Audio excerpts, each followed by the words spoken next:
الله وصل وسلم على حبيبنا المصطفى محمد صلى الله عليه وسلم وعلى آله وأصحابه وذرياته والتابعين وتابع التابعين لهم بإحسان إلى يوم الدين. أما بعد.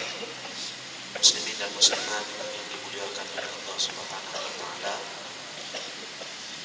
Pertama sekali syukur kita kepada Allah kerana dengan taufik dan hidayahnya maka dapat kita jumpa lagi, sambung kuliah kita yang terhenti lebih kurang 2-3 minggu. Kita berhenti dulu muka surat 271. Tak silap saya situ saya tanda ni. Kita sambung pada muka surat 231. Baris yang terakhir sekali. 6 dah.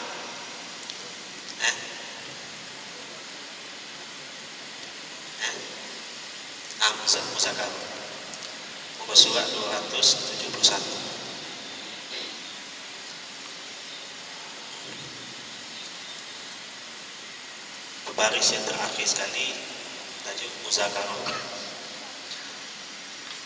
Qala al-muallif rahimahullahu ta'ala wa nafa'na bi 'ulumihi fid dharain amin. Kata Syekh, tajuk muzakarah. Selepas kita baca definisi muzakarah, masuk peranan dan kepentingan muzakarah. Kata Syekh, ia juga merupakan perkara yang diseru oleh Rasul yang mulia alaihi salatu wassalam dengan sabdanya. Maknanya di sini muzakarah ini diseru oleh Nabi, diajak oleh Nabi supaya bermuzakarah dengan sabdanya al-mustasyar mu'tamin, al-mustasyar mu'taminun. Maknanya orang yang bermusyawarah, orang yang berbincang ataupun orang yang bermuzakarah itu adalah amanah. Maknanya tidak khianat, boleh dipercayai orang yang begini. Jadi inilah di antara sumber yang mengatakan apabila kita berbincang maka perbincangan itu membawa keberkatan. Apabila kita bermusyawarah, mesyuarat itu membawa kepada keberkatan.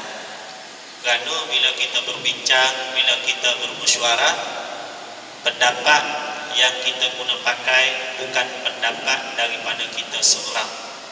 Pendapat itu kita ambil daripada orang lain, dan pendapat orang lain itu adalah hasil daripada khibrah, pengalaman yang diperolehi, hasil daripada ilmu yang dimiliki. Maka tercetuslah satu idea yang boleh digunakan pakai untuk satu-satu keputusan yang jauh lebih tepat daripada keputusan individu. Maknanya bila kita berbincang, kita ambil pendapat yang terbaik. Itu namanya muzakarah ataupun bermusyawarah ataupun berbincang, seperti mana dalam tajuk kita ini. Al-mustasyar mu'tamin, orang yang amanah, orang yang boleh dipercayai. Maknanya kalau pendapat kita berbanding dengan pendapat orang yang kita bawa berbincang, nak ataupun lebih-lebih lagi orang yang kita bawa berbincang itu lebih alim daripada kita, maka kita guna pakai pendapat dia lebih boleh dipercayai berbanding kita pegang dengan pendapat kita sendiri. Itu satu. Yang kedua, di antara pendapat kita dengan pendapat orang lain, yang mana kita ambil pendapat orang lain setelah kita berbincang, itu adalah lebih baik sekiranya mereka ini mempunyai pengalaman, mempunyai ilmu berbanding dengan diri kita. Maknanya boleh ke tak boleh kita ambil pendapat orang lain? Boleh, bahkan lebih baik lagi. Sebab banyak hadis-hadis Nabi SAW, cerita-cerita para sahabat yang mana sahabat ini berbincang dengan Nabi SAW, sehingga kan Nabi sendiri pun berbincang dengan para sahabat. Cuba kita tengok sejarah perang Khandaq. Sejarah perang Khandaq ni apabila baginda Nabi sallallahu alaihi wasallam dengar berita bahawa orang kafir nak serang Madinah, maka Nabi bersama para sahabat berbincang macam mana nak buat. Kemudian Salman yang berasal daripada Persia ataupun Parsi ataupun kita namakan sekarang ini Iran, bagi cadangan kepada Nabi sallallahu alaihi wasallam. Dia kata, ya Rasulullah, kita gali pagi ya Rasulullah. Para sahabat heran, bulat mata semua tengok kepada Salman Al-Farisi. Bahasa kita ni heran. Kenapa? Sebab dalam sejarah bangsa Arab tidak ada sejarah bila berperang gali pagi. Tetapi pada zaman Nabi sallallahu alaihi wasallam, dua kuasa hebat, dua kuasa besar, Rom yaitu Itali dan juga Persia, Parsi Iran, ini merupakan dua kuasa hebat dunia pada masa tersebut zaman Nabi. Maka Salman yang berasal daripada Parsi ini, dia kata, wahai Rasulullah, bangsa Parsi bila mereka ingin diserang oleh bangsa-bangsa daripada luar, mereka ingin mempertahankan diri mereka, mereka akan gali parit di sekitar tempat kediaman mereka. Maka Rasulullah sallallahu alaihi wasallam bincang dengan para sahabat nak buat macam mana. Jadi Salman Al-Farisi memberikan gambaran begitu, maka Rasulullah pun terima gambaran Salman Al-Farisi. Walaupun tidak ada dalam kamus Arab berperang gali parit. Dalam kamus Arab bila berperang depan sama depan, maknanya bertempur menggunakan senjata ataupun kuda ataupun anak panah, semua berdepan. Ini bagi orang Arab. Tapi orang Parsi dikata gali parit. Lalu Rasulullah mengarahkan para sahabat supaya gali parit. Ada riwayat mengatakan 6 hari baru siap, ada kata sampai 10 hari baru siap. Maknanya Rasulullah tugaskan para sahabat, 10 orang sahabat gali sepanjang begini berapa meter. Jadi ini adalah gambaran muzakarah. Sahabat bermuzakarah dengan bagi cadangan kepada Rasulullah, Rasulullah bermuzakarah dengan para sahabat. Maknanya ini adalah pendapat yang terbaik. Walaupun dia dicadangkan oleh orang biasa. Jadi ini merupakan satu perbincangan di antara para sahabat dengan Rasulullah sallallahu alaihi wasallam. Ini asal muzakarah. Saya sebut di sini lagi, apabila syura ni kita panggil mesyuarat. Mesyuarat pun sama juga. Apabila syura dilakukan untuk mengambil faedah daripada pengalaman golongan pakar dalam pelbagai aspek kehidupan, seperti pesakit yang mengambil faedah daripada pengalaman doktor, tukang bangunan yang mengambil faedah daripada pengalaman jurutera, dan orang yang dizalimi mengambil faedah daripada pengalaman peguam dan seterusnya. Maka muzakarah ialah untuk mengambil faedah daripada pengalaman mursyid dalam bidang pelaksanaan agama Allah Subhanahu wa taala. Jadi muzakarah ini tujuannya anak murid nak ambil faedah daripada khibrah, daripada ilmu, daripada pengalaman yang telah dilalui oleh guru dalam bidang pembersihan pentazkiyahan rohani. Jadi tidak salah, bahkan ada anjurannya di dalam agama Islam. Sesungguhnya Allah Ta'ala telah memuliakan istifadah ini dengan firman-Nya, fas'alu ahlan dzikri in kuntum la ta'lamun. Maka tanyalah kepada orang yang mempunyai ilmu pengetahuan jika kamu tidak mengetahui. Maknanya berbincang, tanya, nak dapat ilmu. Muzakarah ini kita tanya guru tentang permasalahan yang kita hadapi. Ini salah satu metod dalam ilmu tasawuf yang perlu dititikberatkan dan dia merupakan metod amali. Sekiranya kita ada masalah, kita tidak bermuzakarah dengan guru, maka perjalanan rohani kita mungkin lambat, mungkin tersekop, mungkin juga melencong, mungkin juga perjalanan kita tidak akan ma'rifah, tidak akan usul kepada Allah Subhanahu wa taala. Ayat yang seterusnya ialah Ar-Rahman, Tuhan yang Maha Pemurah. Fas'al bihi khabira. Kalau nak kenal Allah yang Maha Pemurah ini, tanyalah kepada yang lebih mengetahui tentang Allah. Siapa yang lebih mengetahui tentang Allah? Yaitu Rasulullah sallallahu alaihi wasallam. Bila tanya, ini merupakan topik perbincangan. Seperti mana sahabat nak kenal Allah, tanya Nabi sallallahu alaihi wasallam. Kita nak tahu ilmu, kena tanya guru. Daripada pertanyaan inilah timbulnya muzakarah. Apa muzakarah ni? Senang-senang. Perbincangan dua hala di antara anak murid dengan guru. Tajuk kecil lagi. Perbezaan di antara muzakarah dan pengiktirafan di sisi kaum Nasrani.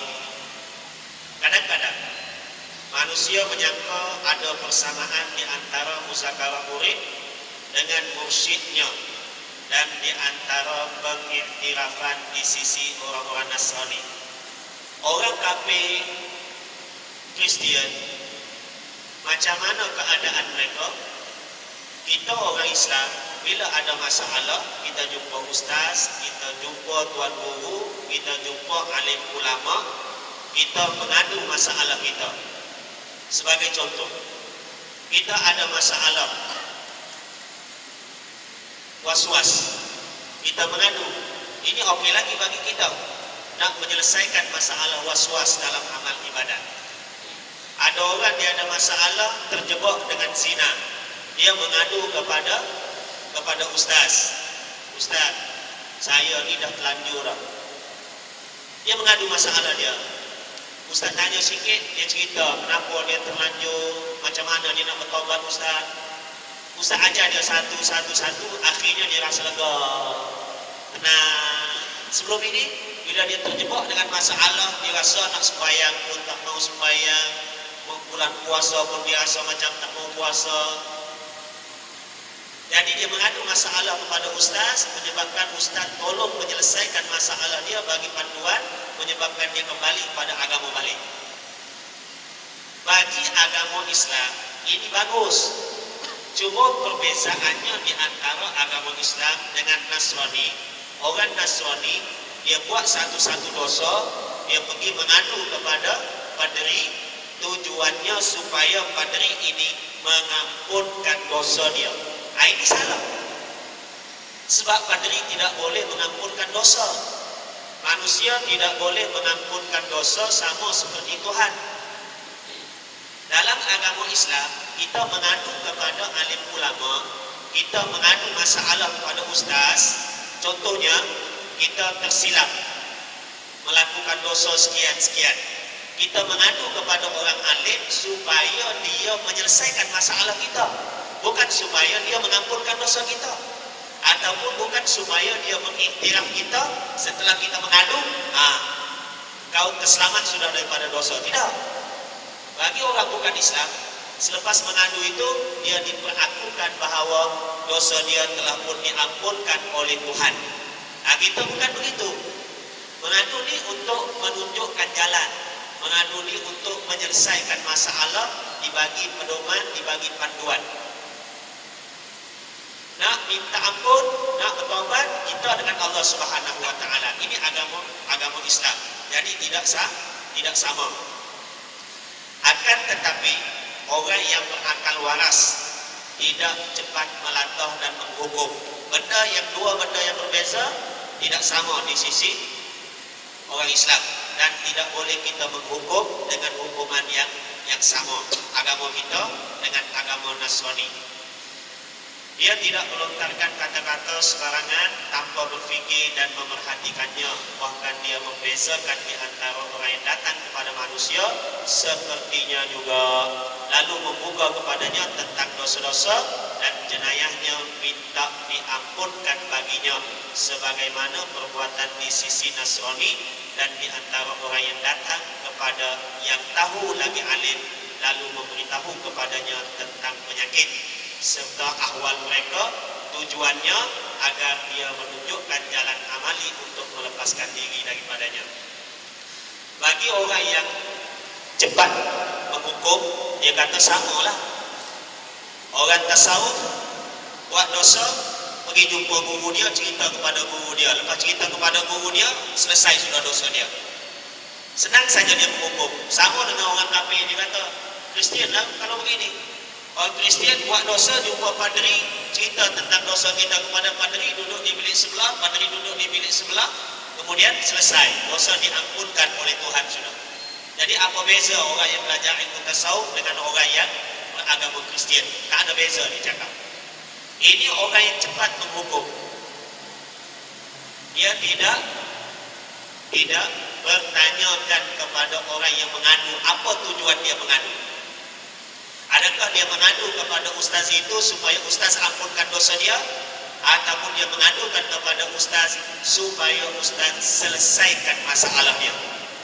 Kalau begitu samalah dengan sahabat yang mana dia berjima pada siang hari bulan Ramadan, dia pergi jumpa Nabi SAW, mengadu kepada Nabi SAW.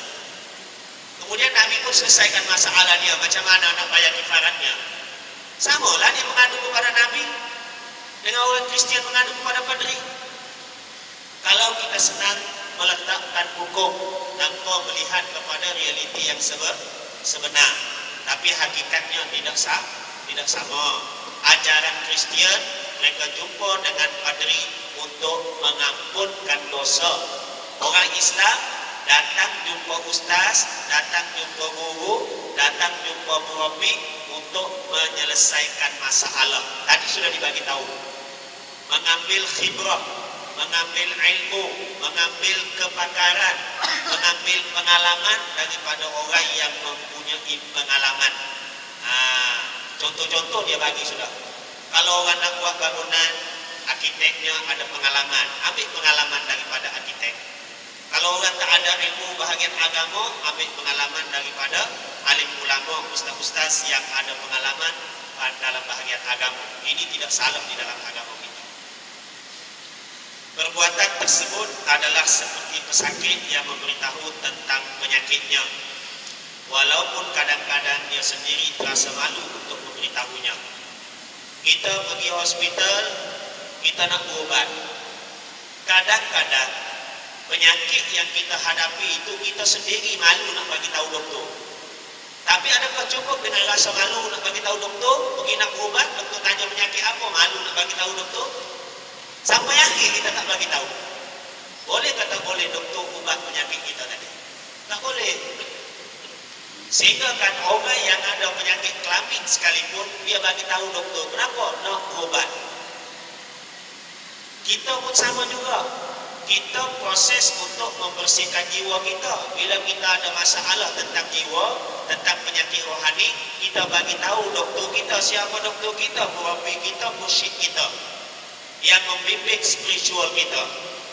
Kalau kita tak bagi tahu penyakit kita, macam mana doktor rohani kita nak mengubati penyakit kita? Nampak? Jadi kalau kepada doktor lahiriah kita boleh bagi tahu penyakit yang senang diubati, kita bagi tahu penyakit yang susah untuk diubati, susah untuk dilihat, lebih-lebih lagi kita kena bagi tahu supaya penyakit tadi terubat. Kalau kita tak bagi tahu, dia tidak akan terubat. Tetapi ia perlu berbuat demikian supaya doktor dapat mengenali penyakit dan menentukan ubat yang mujarab. Perbezaan di antara muzakarah dan menzahirkan maksiat. Ini juga kadang-kadang orang kata Allah kan suruh kita tutup. Bila buat maksiat, Allah suruh kita tutup, jangan bongkar. Jadi kenapa kita bagi tahu kepada guru kita? Kenapa pula kita bagi tahu kepada ustaz? Allah suruh tutup, kita bagi tahu kepada ustaz, kan bercanggah. Jadi Syekh bagi tahu terus, ini beza di antara muzakarah dengan menzahirkan maksiat. Orang yang menzahirkan maksiat lain, orang yang muzakarah lain. Kadang-kadang perkara ini serupa bagi sesetengah manusia. Lalu mereka menyangka bahawa muzakarah murid dengan mursyidnya tentang penyakit hati dan ahwal jiwanya adalah tergolong dalam maksiat. Dia kata orang sufi, orang tasawuf ni banyak buat maksiat. Dia buat dosa, dia bagi tahu guru dia. Dia buat dosa, dia bagi tahu guru dia. Sedangkan Nabi kata buat dosa diam-diam. Jangan kasih tahu orang. Kalau kasih tahu orang berpegang dengan dosa, dosa lagi. Maknanya 2-3 kali ganda dosa. Nah, bermegah-megah dengan dosa dengan cara menzahirkan dosa itu lain. Dan bermuzakarah untuk mendapat manfaat, mendapat jalan penyelesaian itu lain.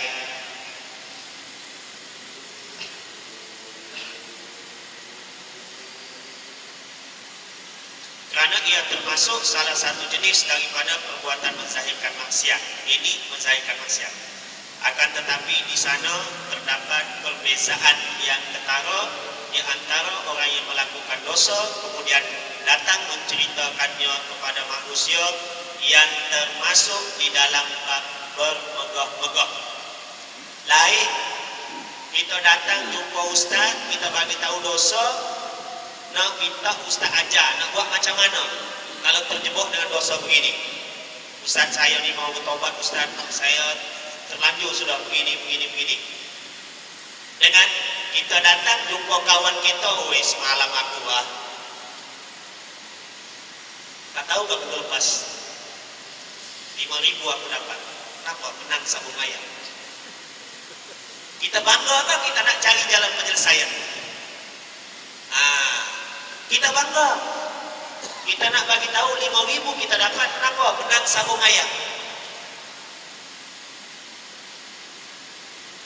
Kita jumpa seorang perempuan. Kau kenal ke perempuan ni? Kawan kita kata tak. Ini bekasku dulu kan ni. Kita bangga kan kita apa tu? Nak bertobat kan macam tu? Ada tak beza? Kita datang jumpa ustaz. Ustaz, aku rasa macam bersalah ustaz. Setiap kali aku tengok perempuan ni, aku geleng kepala mengalir air mata ustaz. Tak tahu aku mau buat macam mana. Aku berdosa masa zaman muda dengan dia ustaz. Dia tinggal di kampung sebelah, aku tinggal di kampung sebelah. Setiap kali aku pergi kerja, aku lipas rumahnya ustaz. Aku tak tahu. Macam aku rasa sedih betul. Dengan tadi kita tunjuk pada kawan kita, ini bekasku ni.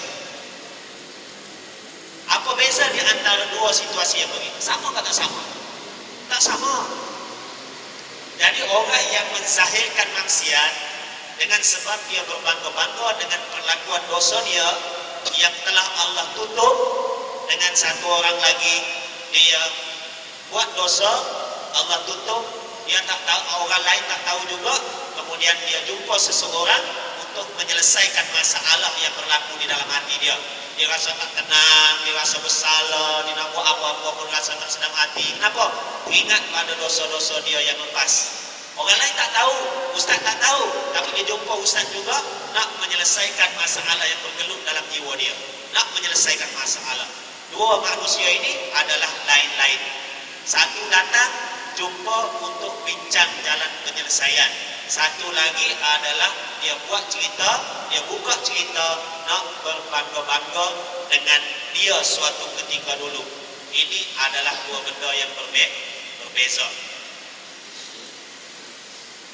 Serta berseronok-seronok menceritakan perbuatan dosa.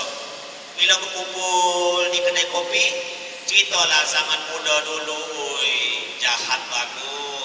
Cikgu aku yang mana aku tak usik, yang perempuan. Kalau yang cantik lagi aku usik. Sampai menangis. Cerita tentang kejahatan kita masa muda. Kawan pun cerita pula, oi betul kan? Kita dulu geng. Kawan pula cerita dia, masing-masing ketawa, itu ketawa, ini ketawa, cerita tentang kejahatan lampau. Ini berseronok-seronok menceritakan tentang dosa kita yang lepas-lepas. Ini dosa, perbuatan menzahirkan maksiat. Sedangkan kalau kita tak cerita, orang tak tahu. Kita tak cerita, duduk satu meja, kita dengan kawan kita saja. Kebetulan satu kelas, satu sekolah, satu kepala pula dengan dia. Kita dengan dia aja tahu. Yang 4 orang lagi tak tahu. Tapi bila kita cerita, kita dengan kawan ini bermegah-megah, nak menunjuk kepada kawan lain kehebatan kita masa di sekolah dulu. Ini satu dosa, sedangkan Allah sudah tutup benda itu. Orang lain tak tahu pun, 3-4 orang lagi. Tapi bila kita bagi tahu, orang lain pun tahu tentang dosa-dosa yang kita buat sebelum daripada ini. Ini tak boleh dipanggil menzahirkan maksiat. Dan menyeru kepadanya. Biasanya orang muda ni dia tak ajak sangat. Orang muda kalau dia jahat, dia cabar. Aku cabar kau, begini. Yang satu ni pula pantang dicabar. Walaupun dosa, dia buat. Kenapa? Besok dia buktikan bahawa aku sudah, kau lagi. Dia cabar lagi. Yang ini buat lagi. Mana mencabar di dalam melakukan dosa. Ini lagi teguh. Bukan saja berlumba-lumba, bukan saja buat dosa ni, berlumba-lumba melakukan kejahatan, saling mencabar di antara satu sama lain. Aku cabar kau curi ini di mana? Di Pak Wen. Sekarang ni dapat keluar sudah daripada kedai, kau lagi. Besok baju Adidas. Macam-macam jenis. Orang muda dia tahu, orang tua pun dia pernah muda. Yang buatlah, yang tak buat memang tak buat, ya. Yang buat sampai masanya kita bertaubat kepada Allah Subhanahu wa taala. Cuma nak ceritanya, kadang-kadang manusia ini untuk buat benda jahat, dia ajak kawan dia, dan kadang-kadang dia berlumba-lumba dengan cara mencabar di antara satu sama lain. Besok orang yang begini, dia cerita nak berseronok-seronok, tapi dia kata, Ustaz, sekarang ni insaf sudah. Tapi dia cerita macam-macam, dia cerita daripada A sampai Z, sehingga kan kita kenal perangai dia daripada dulu. Seumpama kita hidup 10 tahun, 20 tahun sudah dengan dia. Dengan dia cerita tu 4-5 jam dia cerita, kita boleh tahu semua perangai dia. Tak payahlah begini. Begini bukan untuk cerita tentang kebaikan, bukan untuk kita cerita masa muda kita, tapi kita sebenarnya menceritakan tentang dosa-dosa. Silap-silap kita ada perasaan bangga, dosa berlipat kali ganda. Sudahlah, Allah tutup dosa kita, kita yang pergi buka. Lepas tu kita ada perasaan bangga lagi, dosa di atas dosa. Jangan buat benda begitu. Lain biasanya di antara orang cerita nak bermegah-megah, nak menunjuk-nunjuk, berlumba-lumba untuk buat benda yang jahat, dan di antara orang yang menyesal di atas dosanya serta bingung dalam mengetahui obat penawar yang sejati.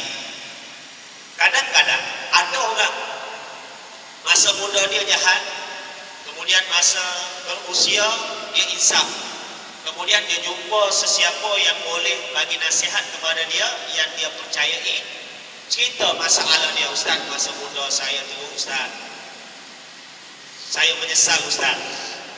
Tapi dia rasa tak puas hati menceritakan bahawa masa muda dia teruk, dia menyesal.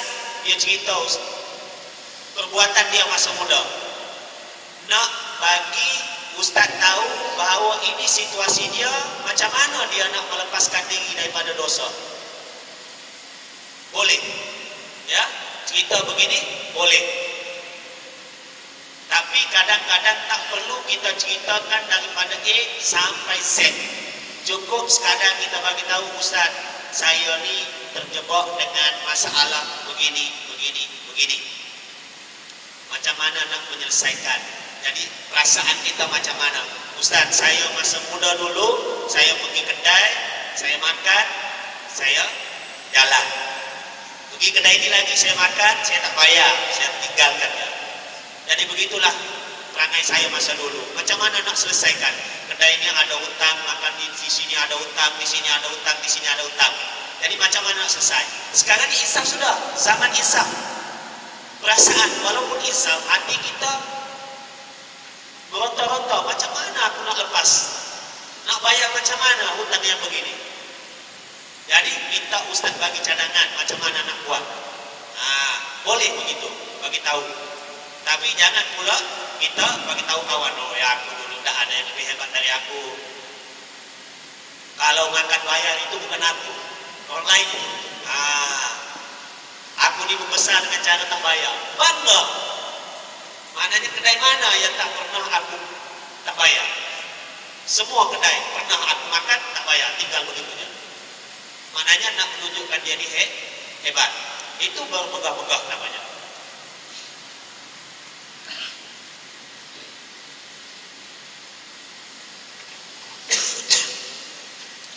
Beza di antara orang yang datang untuk mengambil manfaat daripada pengalaman mursyid dia. Qala Rasulullah sallallahu alaihi wasallam, Nabi sallallahu alaihi wasallam bersabda, "Kullu ummati mu'afatun illal mujahirin."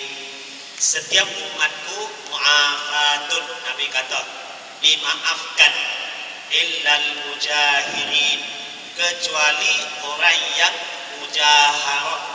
Mujaharah ni dia buat dosa kemudian dia hebohkan kepada orang lain.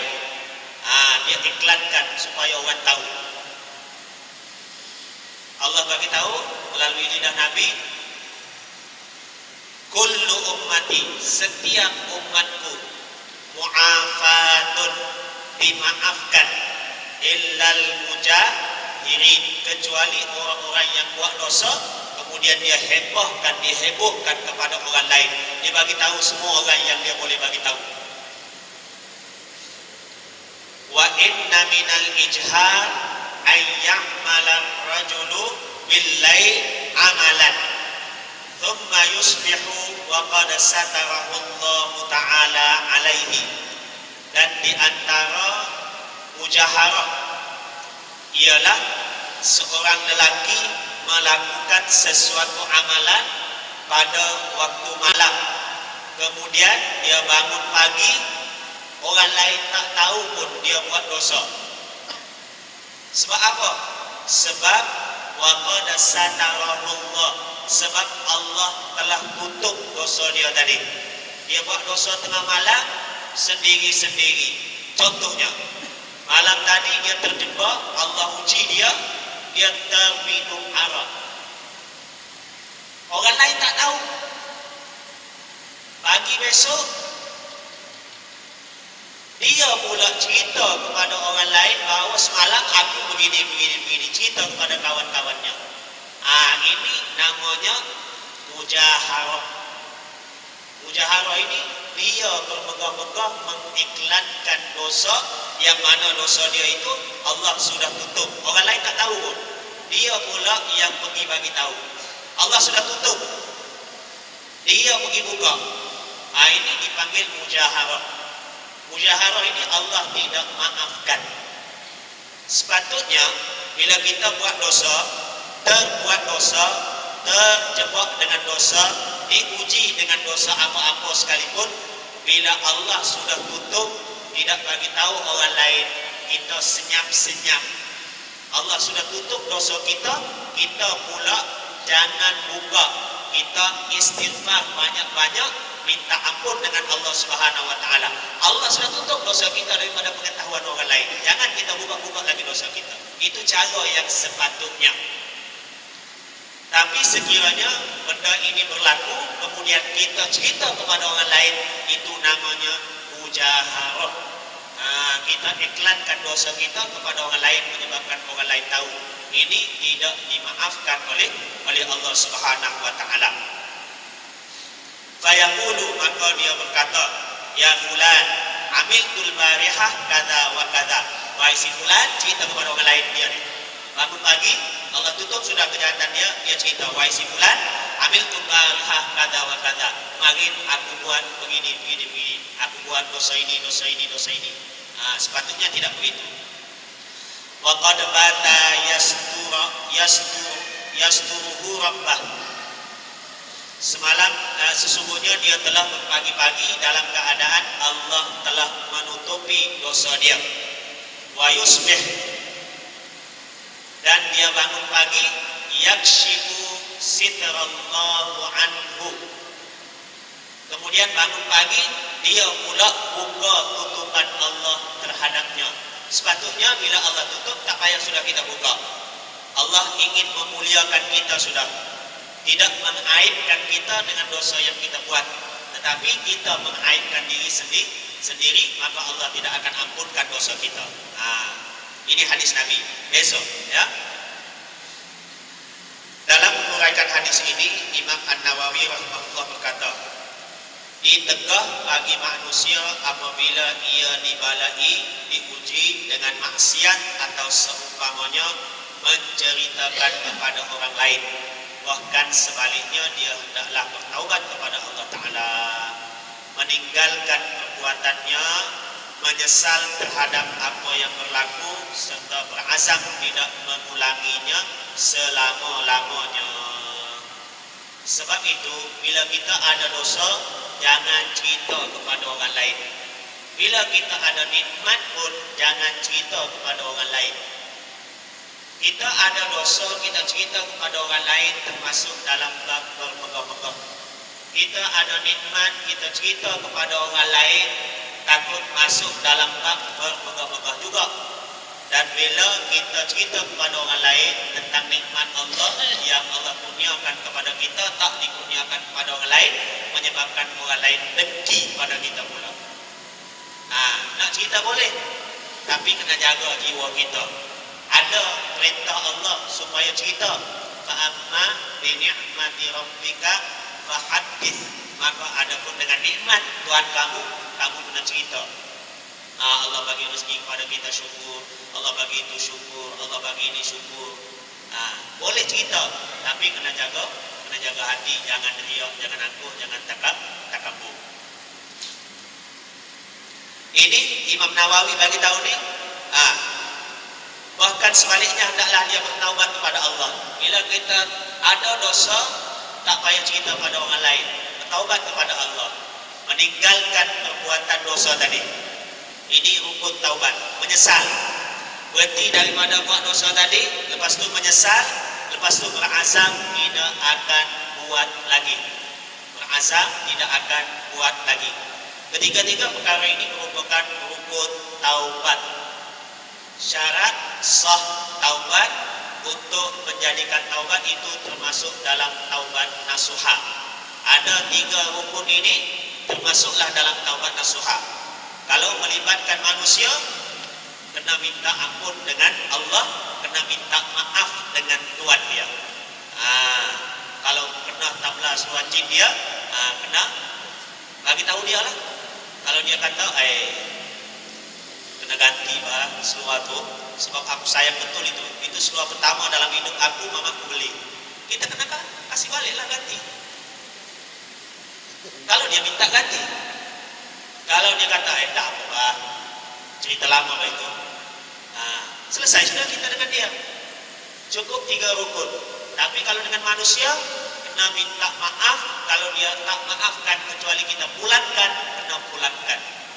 Kalau kita mengumpat, kena minta maaf. Aku mengumpat apa dulu, aku kata macam-macam, baldi tak baldi, kena cerita habis.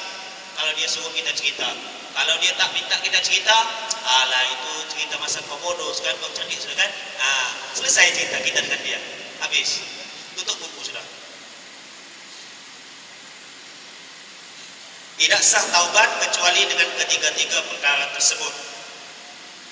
Tak berhenti pun tak sah taubat, tak menyesal pun tak sah taubat, tak minta maaf pun tak sah taubat juga.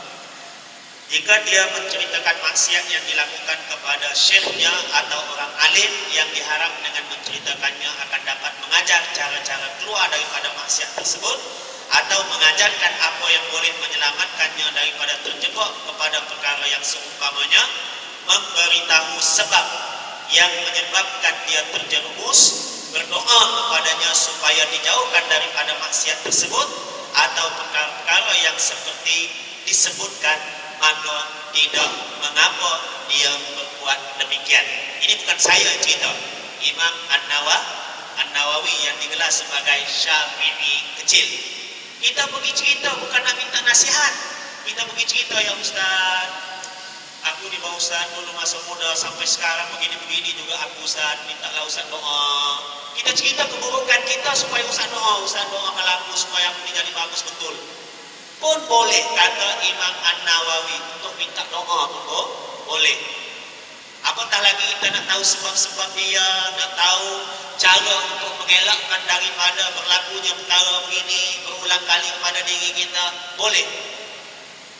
Jadi banyak perkara Imam An-Nawawi kata boleh. Nak suruh dia ajar cara keluar daripada maksiat tersebut. Macam mana nak lepaskan diri daripada maksiat ini, boleh. Memberitahu sebab yang menyebabkan dia terjerumus, boleh. Untuk berdoa, boleh. Atau perkara yang seumpamanya, boleh. Ya, perkara yang elok. Bahkan itu adalah suatu perkara yang baik, termasuk dalam perkara yang baik. Sebaliknya ia ditegah apabila tidak terdapat maslahat yang disebut. Ustaz tanya, kenapa kau sebut pada Ustaz ni? Saja-saja Pak Ustaz mau sebut, mau cerita aja. Zaman aku muda begini bagus. Bukan mau minta doa juga dengan Ustaz. Bukan mau jalan penyelesaian juga. Tapi saja-saja mau cerita. Tak boleh cerita. Jangan cerita. Kalau mau minta doa, boleh. Kalau mau minta jalan keluar, boleh. Mau minta nasihat, boleh cerita. Dalam membentangkan uraian terhadap hadis mujaharah tersebut, Imam Al-Munawi, ini pensyarah hadis lagi, menukilkan kata-kata Imam Al-Ghazali, menceritakan dosa yang dilakukan dikira tercela apabila ia berlaku dengan tujuan bermegah-megah. Ini tercela. Serta mempersenda-sendakan dosa. Dosa begitu aku semua sudah lalui, batu aku buat semua. Ini mempersenda-sendakan. Bukan bertujuan untuk bertanya dan meminta pendapat.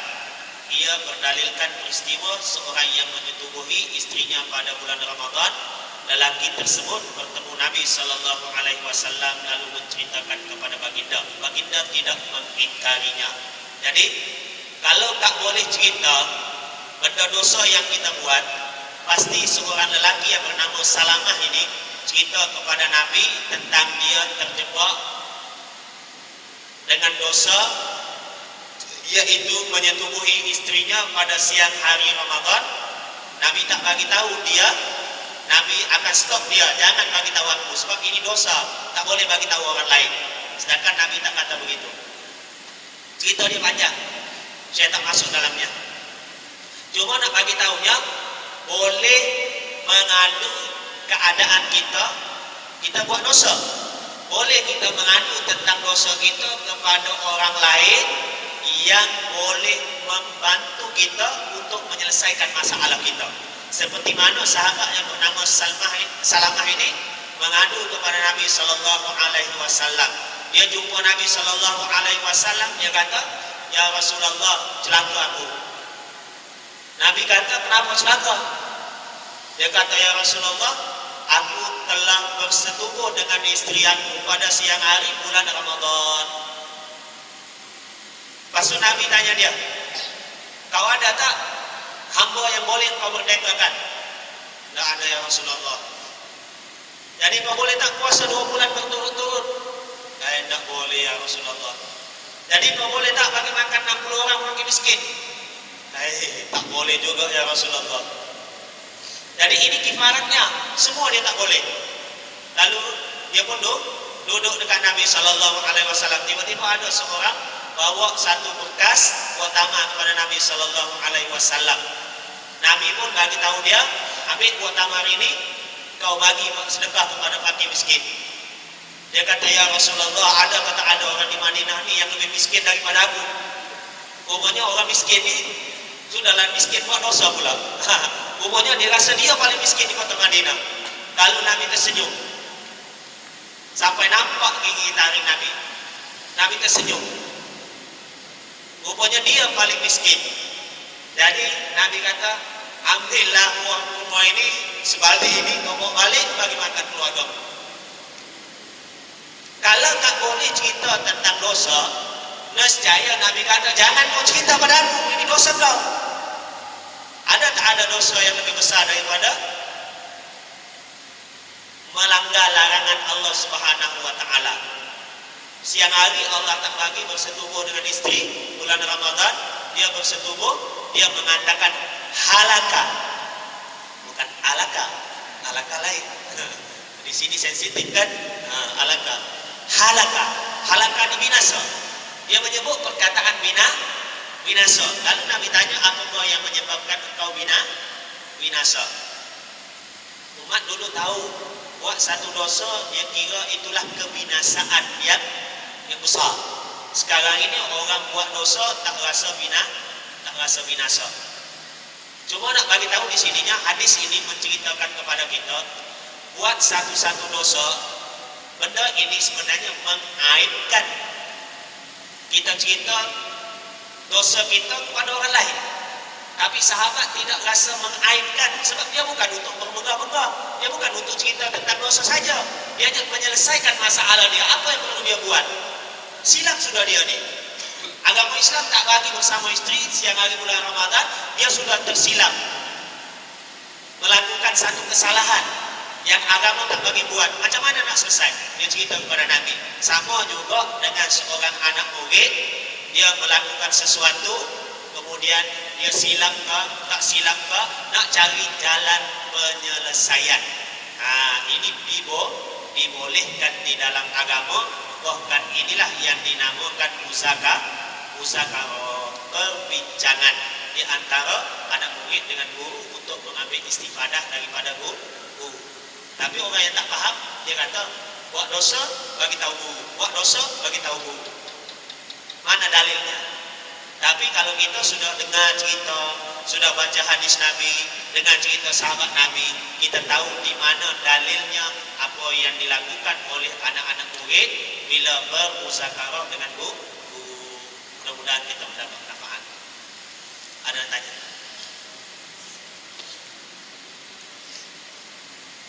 Suara lain sikit sebab masih lagi. Di sana alhamdulillah sehat. Masa di Mekah, masa di Madinah sehat. Balik sampai keke je pusing-pusing. Tak tahu kenapa. Masa demam balik sini. Ini alhamdulillah sudahlah. Okey sudah. Ada soalan. Auzubillahi Bismillahirrahmanirrahim. Alhamdulillahirabbil alamin wassalatu wassalamu ala asyrofil anbiya'i wal mursalin wa ala alihi washabbihi ajma'in. Subhanaka la ilma lana illa ma 'allamtana innaka antal alimul hakim. La haula wa la quwwata illa billah. Allahumma rabbana atina fid dunya hasanah wa fil akhirati hasanah wa qina adzabannar. Sallallahu alaihi wasallam ajma'in. Subhana rabbika rabbil izzati amma yasifun wa salamun alal mursalin walhamdulillahi rabbil alamin. Taqabbalallahu minkum.